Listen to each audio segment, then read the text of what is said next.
Sei uno sporco mafioso, vai ucciso, eliminato militarmente e i tuoi beni confiscati.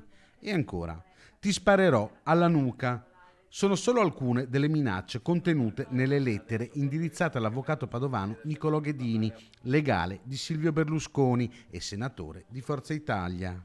Autore delle minacce, un praticante avvocato di Avellino che non ha mai conosciuto l'avvocato Ghedini e non si è mai avvicinato allo studio padovano del legale, ma che ha precedenti specifici e denunce.